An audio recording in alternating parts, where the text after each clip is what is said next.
दोस्तों, मैं Rajesh Khubchandani financial adviser आपका स्वागत करता हूं। आज मैं विचारों पर एक कहानी बता रहा हूं। यह बहुत सरल कहानी है, पर इसकी सीख बड़ी पावरफुल है कि कैसे विचार आपके वेल्थ के दुश्मन या दोस्त हो सकते हैं। मैं कुछ समय पहले की न्यूज़ को रिपीट कर रहा हूं। इंडिया का जीडीपी कई देशों से बेहतर है। इंडियन इकोनॉमी वर्ल्ड में 5वें स्थान पे आ गई है। इंडिया की इकोनॉमी फास्टेस्ट ग्रोइंग होने के कारण कुछ ही वर्षों में यह थर्ड इकोनॉमी पावर के रूप में आ जाएगी।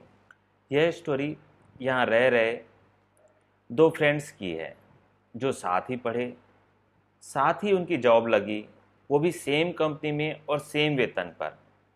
दोनों के बड़े बड़े फाइनेंशियल गोल्स थे और वो अपने गोल्स के लिए बहुत अच्छा खासा बचा भी रहे थे, यानी कि सब कुछ मज़े में चल रहा था।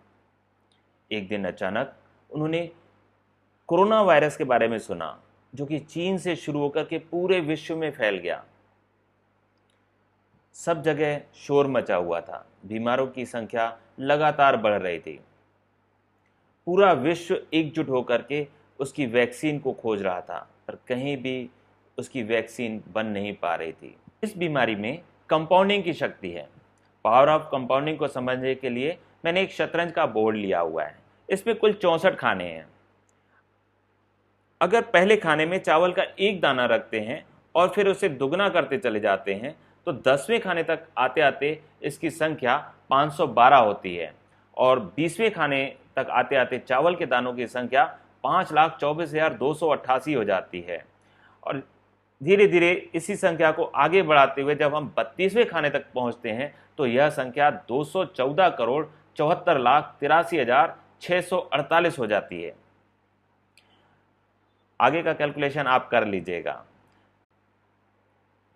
कहने का अर्थ यह कि बीमारी के फैलने की गति इतनी तेज है तो आप समझ सकते हैं कि पूरे देश या पूरे विश्व में फैलने में कितनी देर लगेगी। हमारे यहाँ के चतुर प्रधानमंत्री जी ने एक इसका सॉल्यूशन ढूंढा कि अगर बीमारी को अगला घर ही ना दिया जाए तो बीमारी को फैलने से रोक सकते हैं, और फिर उन्होंने लॉकडाउन की घोषणा की, यानी सब अपने अपने घरों में रहें, किसी के भी संपर्क में ना आए। दोस्तों, यह था कहानी का फर्स्ट पार्ट। अब कहानी के मेन पार्ट में चलते हैं।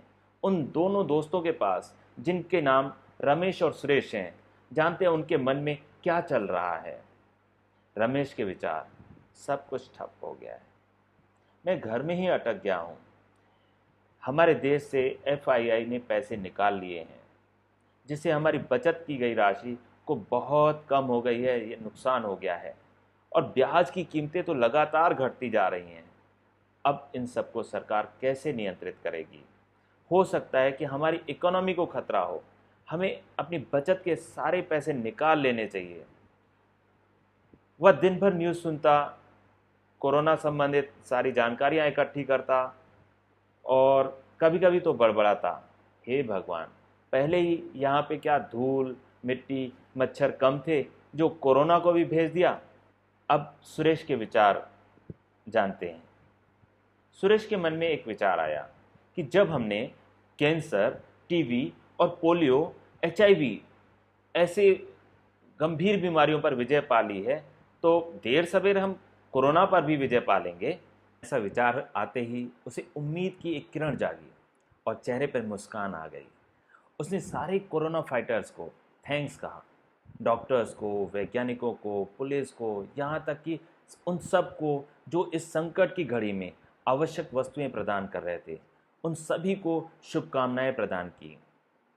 और फिर अपने लॉकडाउन के कारण मिला हुआ एक्स्ट्रा टाइम, उसके बारे में सोचा कि मैं क्या कर सकता हूँ।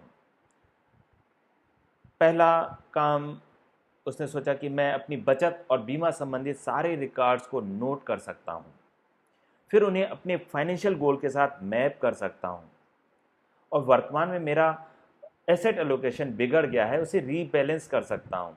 इन शॉर्ट, अगर एसेट एलोकेशंस को समझें तो बचत को अलग अलग ऐसे एसेट्स में डाइवर्सिफाई करना, जैसे कि इक्विटी, डेट, गोल्ड आदि में अपनी प्रोफाइल, जो रिस्क प्रोफाइल है उसके अनुसार रखना। और कभी कभी प्रॉफिट और लॉस के कारण, जैसे वर्तमान समय में इक्विटी में काफ़ी लॉस है और गोल्ड में प्रॉफिट है, तो इस प्रकार के परिवर्तन के कारण उसे ठीक करने को रीबैलेंसिंग कहते हैं। मुझसे जो फाइनेंशियल गलतियां हो गई हैं उसे सुधारने का एक शानदार मौका मिला है। जैसे कि खराब फंडों से निकलकर मैं अच्छे फंडों में स्विच कर सकता हूँ। स्विच करना यानी बदलना। मैं अपने मेंटोर या एडवाइज़र से राय ले सकता हूँ। दोस्तों, क्या लगता है, अगर दोनों ने अपने विचारों का अनुसरण किया तो लॉकडाउन के बाद क्या परिणाम होगा? एक की ज़िंदगी वहीं अटकी रहेगी जबकि दूसरे की ट्रांसफॉर्म होने को तैयार हो जाएगी। अपनी सोच के कारण कुछ ही समय बाद दोनों के फाइनेंशियल स्टेटस में बहुत बड़ा अंतर आने वाला है।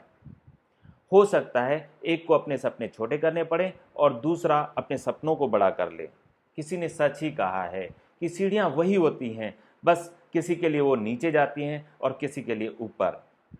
अब आपका क्या प्लान है, यह आप बेहतर समझते हैं। मेरी ओर से आपको बहुत बहुत शुभकामनाएं। आपकी वेल्थ मेरे मोबाइल नंबर 9827220432 जितनी हो जाए। मेरा वीडियो देखने का शुक्रिया। धन्यवाद।